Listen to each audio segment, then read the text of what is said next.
የወይባ ጢስ ጉድ ዛሬ ሳይንሳዊ መረጃውን ይዤላችሁ መጥቻለሁኝ። ቀጥታ ወደ ቪዲዮ። ብዙዎቻችን የወይባ ጢስን እንደ ባህል ብቻ እናያለን፣ ግን ጥበቡ ከኢትዮጵያ አልፎ ህንድ ውስጥ አዩርቬዲክ ስዌዳና ተብሎ የሚታወቅ በሳይንሳዊ ዓለም ደግሞ ቴርሞቴራፒ የሚባል ትልቅ ዘርፍ ነው። ዓላማው የደም ዝውውርን በመጨመር ጡንቻን ማፍታታትና ሰውነትን ከተለያዩ መርዛማ ነገሮች ማጽዳት ነው። ዛሬ ይህንን ጥበብ በከፍተኛ ጥንቃቄና ለምትሰራ ባለሙያ ወስዳችኋለሁ። ሰዎች የሚፈሩት አንድ ነገር አለ። ጢሱ የብልት አካባቢ ስስ ቲሾችን ይለበልባል የሚል ነው። እዚህ ጋር ነው የባለሙያ ልዩነት የሚመጣው። መጀመሪያ ሰውነታችንን በሺያ በተር በወይራ ዘይትና በማቀባችን እነዚህ ቅባቶች ቆዳችን ላይ ሊፒድ ባሪየር ወይም መከላከያ ግድግዳ ይፈጥራሉ።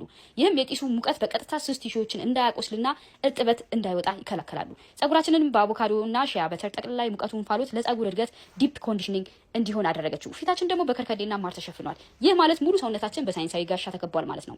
ዋናው ስራ የሚጀምረው እዚህ ጋር ነው። ባለሙያዋ እኛን ጥላን አትሄድም። በየጊዜው እየመጣች ሙቀቱ ለቆዳችን ተስማሚ መሆኑን ቼክ ታደርጋለች። እሳቱን ተመጣጣኝ በማድረግ ጢሱ ወደፊትና ወደ ሰውነት እንዲሄድ አየር እየከፈተች ታስተካክላለች። ውሃ በየመሃሉ ውሃ ታጠጣናለች። ይህም ሰውነታችን እንዳይደርቅ ዲሃይድሬሽን እንዳይፈጠር ለመከላከል ነው።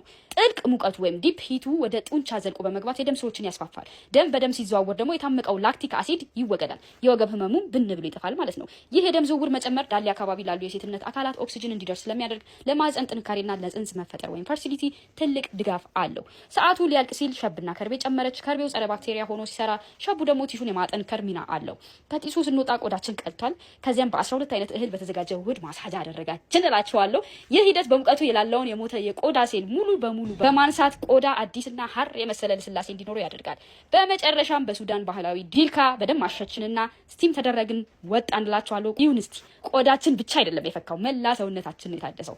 ከሁሉም በላይ ደግሞ መንፈሳዊው እረፍት ነው። በባህላችን ጢስ ክፉና የከበደን ነገር ያስወጣል ይባላል። በሳይንሱ ደግሞ የጭንቀት ሆርሞን ኮርቲሶል ቀንሶ የደስታ ሆርሞንን ይጨምራል። ያ ስታግናንት የሆነ የከበደና ክምር ያለው መጥፎ ስሜት ሁሉ ተወግዶ ቀለል ይላችኋል።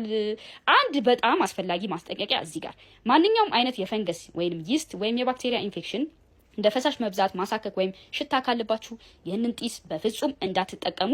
ለምን ካላችሁኝ ሳይንሳዊ እውነታው ሙቀትና እርጥበት ባክቴሪያዎችንና ፈንገሶችን በከፍተኛ ሁኔታ እንዲራቡ ምቹ ሁኔታ ይፈጥራሉ።